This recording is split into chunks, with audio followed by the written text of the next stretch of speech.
Hey guys, welcome back to the channel. On today's episode, we're talking about the brand new 3rd generation M12 fuel half-inch hammer drill driver from Milwaukee. This one right here. It's their 3rd generation one, their latest current generation that's out right now. It's been out for a little bit. We've had it for a little bit. This is not a sponsored video. Nobody sent this to us. We did buy their own money, and we did not go to the Milwaukee new product launch event or any of that stuff. So we bought it as a consumer. I'm going to give you our opinions of that.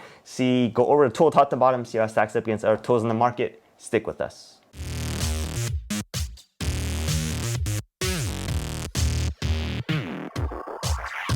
All right, you guys, so like I mentioned, this one is the current flagship model out for the M12 half-inch hammer drill driver. Model number is 3404. We have the 1st generation one right here. We do not have the 2nd generation one because we just never bought it. And no one sent this to us, not that we would take it anyways, but we just never had it. We went from this, we used the Milwaukee, or the Makita Subcompact the most now. And then we saw this one come out and said, you know, we skipped a generation. Let's see how much of an improvement there's from 1st generation to 3rd generation, right? So we did buy their own monies. Like I said, not sponsored. Nobody sent this to us. Actually, they did because we sent them some monies, but you know, different story. Anyways, let's go over the marketing hype and then we'll bring it in closer and take a better look at it. So this right here is Milwaukee M12 fuel half-inch hammer drill driver, the latest and current generation. Okay, it has a PowerState brushless motor to deliver power to complete the widest range of job applications of any subcompact hammer drill driver. Interesting, they do talk about subcompact hammer drill driver, so I guess that really is a class. So we could talk about the Makita stuff later too then.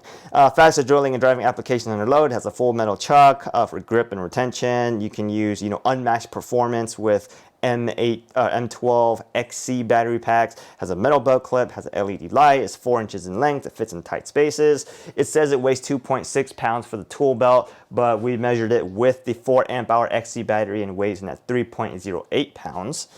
So we don't really know 2.6 is with or without the battery. It has a mechanical clutch. It has an all metal gear case for ultimate durability. It has 400 inch-pounds of peak torque.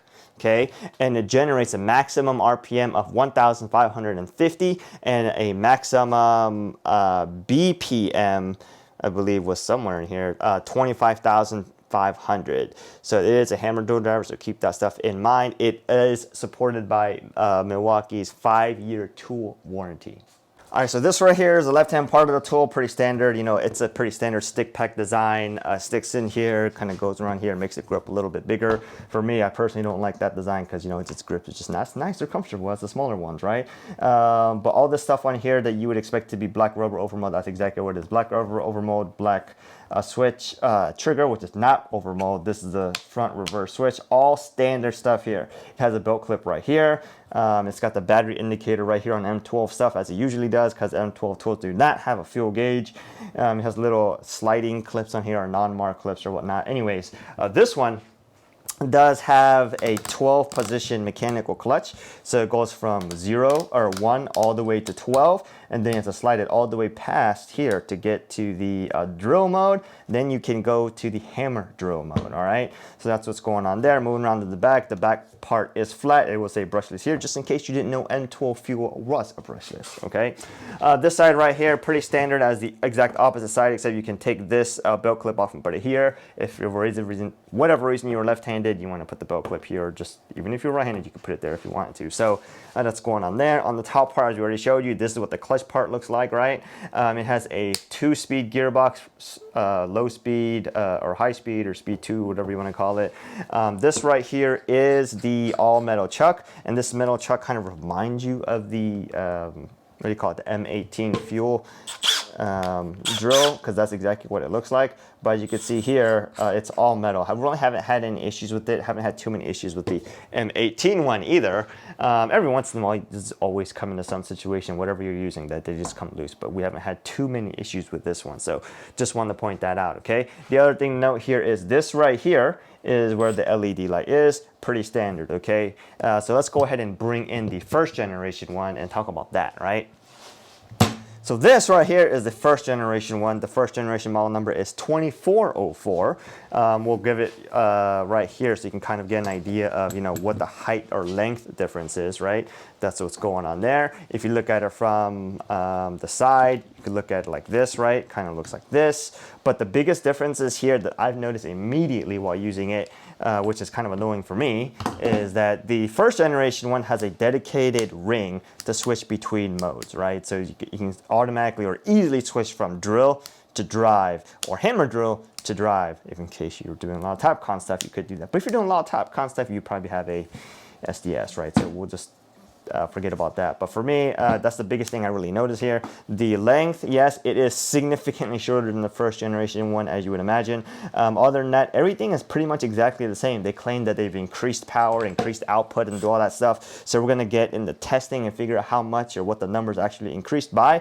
But as you can see, it's a different type of chuck, or a different kind of chuck at least. But everything else is pretty standard, right? Like I said, LED lights right here, pretty same. Forward reverse switch in exactly the same spot. The belt clip is around the same area. It's a different type of design and where you would put it. But other than that, it's all standard. If you want to go on the measurement of height, the height measurement is almost pretty much exactly the same. So they haven't really made it shorter by any means, but it feels pretty much like you would feel with this, right? Except for the first generation, you can kind of tell the balancing is a little bit different, mainly because it's longer, so it sticks out more. There's more like forward weight up here. So this one balancing does feel a little bit better, okay? So let's go talk about the variable speed trigger. So with M12 tools, you're probably going to be doing stuff that's a little bit more delicate, whether you're doing cabinetry, whatever it is. So the variable speed trigger, I would say, is almost just a smidge more important than M18 tools, and it does also work pretty well. So let's go check this out. Right now it's on clutch mode, or speed mode 1. Here we go.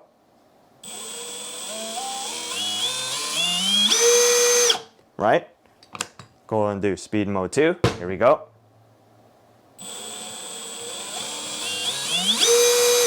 Right? And that was in hammer drill mode, and as you will drop it down to clutch mode 1.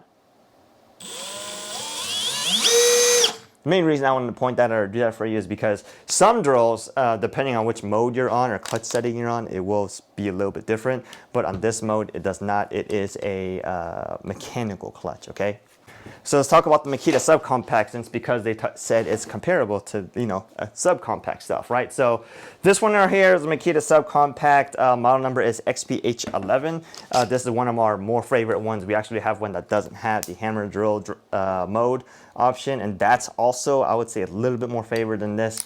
Just a smidge lighter, you know, just less stuff to deal with. And plus, with stuff like this, like I said, we don't really always use hammer drilling all the time, but it is nice when it's there. The biggest difference, as you can see here, is the height-wise, they're pretty much the same, right? If you look at the thickness of the motor, right, this one is going to be a little bit thicker just by design, because, you know, Milwaukee is always about trying to produce maximum performance, right? So the biggest thing to really take away from here is the stick packs, right? So the stick packs, they obviously have to go into the tool, right, where the handle is.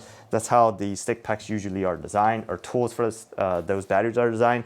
But with the Makita ones, they're actually designed, you know, with the slide pack, right? So this one right here is a 36 watt-hour battery, which means it's a 2 amp hour battery, and this right here is a 4 amp hour battery, which is a 43 watt design. Okay, so this battery capacity has more, you know, capacity, let's say, than this one. It's really pretty much the same, because this one is 43 watts and this is, you know, whatever. Anyways, point is, we really prefer this design, mainly because, like I said, look at the handle. This one is just a lot more ergonomic, and it just feels normal, right? Like this drill, don't get me wrong, it feels like a normal M12 drill, but if you're going back and forth between 18 volt tools and 12 volt tools, this is where you really want to be, right? The other thing I've noticed on going up and down ladders and using this stuff here is that the belt clips like these really small ones are nice. You can get used to them, right? And it'll work fine, but I would much rather have a more bigger, sturdier belt clip like this. That's the other thing to take away, and let's show you the variable speed trigger on this one, since we actually do use this a lot, right? So, right, here we go. Sorry, I don't know why the higher pitch on this one, it just seems, you know, this gets to you more. I'm just nitpicking at stuff. Anyways, the point is, I don't really have any gripes with this. I did enjoy using this tool. We've used it to do a lot of stuff like, what is it? Install mini splits. That's one thing that we did with it. Install decking boards, install railing boards, skirts, shelves, all kinds of fun stuff. Anyways, without too much further ado, let's get into testing and see how it stacks up against other tools in the market.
I hope y'all caught those numbers because those numbers went by pretty quick, and they did not, right? So let's go take a look. So going through all the tests, we're going to go through all of them, then we'll put up numbers, right? On the 5/6" slag test, pretty standard test. This is our test track. In case you haven't seen any of these videos, just go check out the episodes and you'll see we test them all the same. We do the same type of test, try to keep it normalized, right? So on the first run, 5/6" slag test, first run 7.42 seconds, second run 7.17 seconds, third run 7.18 seconds.